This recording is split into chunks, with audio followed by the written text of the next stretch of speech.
This channel does not promote any violent, harmful, or illegal activities. All content provided by this channel is meant for an educational purpose only.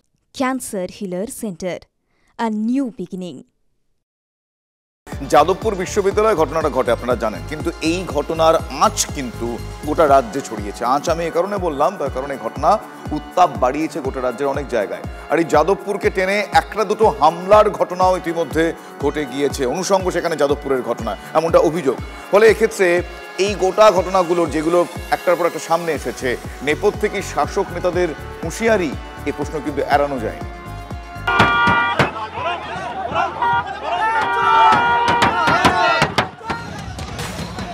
ভূমিকম্প যাদবপুরে,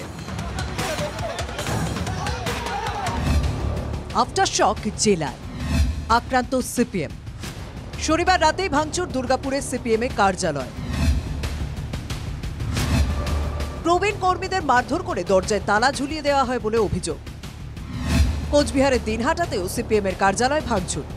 অভিযোগের তীর তৃণমূলের দিকে। হুমকি হুঁশিয়ারির ঢঙে তৃণমূলের নেতাদের মন্তব্যই কি দায়ী, প্রশ্ন বিরোধীদের। শনিবারই যাদবপুর বিশ্ববিদ্যালয়ে গোলমালের পর তৃণমূল নেতারা খোলাখুলি বলেছেন, এরপরে যদি মোহাম্মদ সেলিমের কোনো ঘোষিত প্রোগ্রামে তৃণমূলের ছেলেরা জল বাতাসা দিতে যায়, তখন মোহাম্মদ সেলিম গ্রহণ করবেন তো? অনুব্রতর মুখে শোনা যেত গুড় বাতাসা, কুণাল বললেন জল বাতাসা। এসএফআইকে শিক্ষা দেওয়ার হুঁশিয়ারি দেন প্রবীণ সাংসদ সৌগত রায়। ওদের বিরক্ত গুছিয়ে দেওয়া দরকার। এসএফআই ছেলেদের সেরকম শিক্ষা দেওয়ার সময় এসেছে। রবিবারও একই ধারা অব্যাহত। বৈদ্যবাটির একটি অনুষ্ঠান থেকে দেখে নেওয়ার হুমকি শ্রীরামপুরের সাংসদ কল্যাণ বন্দ্যোপাধ্যায়। এসব অসভ্যতা করবেন না, এসব অসভ্যতা করলে আগামী দিনে কিন্তু আপনারা মিটিং মিছিল করতে পারবেন না। শিক্ষামন্ত্রীর গায়ে যদি হাত দেন আর যদি ভাবেন যাদবপুরে এসছে বলে মাস্তানি করে নেব,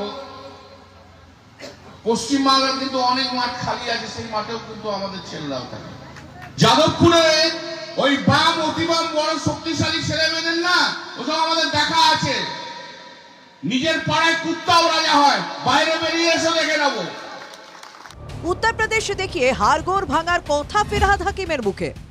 যোগীর স্টেটে করতে পারতো, হাড়গোড় ভেঙে দিত। এখানে মমতা ব্যানার্জি গণতন্ত্র রেখেছে, তাই এই গুন্ডাগুলো লাফাচ্ছে। কথার কুস্তিতে কল্যাণকে পাল্টা পাঁচ এসএফআই এর। উনি নিজেকে কোথাকার রাজা মনে করছেন? ওনার মতন নিকৃষ্ট মানসিকতার মানুষজনদের বিরুদ্ধেই তো লড়াই। সেই লড়াইয়ের জায়গা থেকেই তো যাদবপুর বিশ্ববিদ্যালয়ের ছাত্রছাত্রীরা আইসিসি নির্বাচন চেয়েছে, ছাত্র সংসদ নির্বাচন চেয়েছে। কল্যাণ ব্যানার্জির মতন নিকৃষ্ট মানসিকতার লোকজনরা সংসদে যাচ্ছে সাংসদ হয়ে, এটাই তো রাজ্যের মানুষের কাছে যথেষ্ট লজ্জার। এই বাগযুদ্ধের শেষ কোথায়? Bureau report, TV9 Bangla.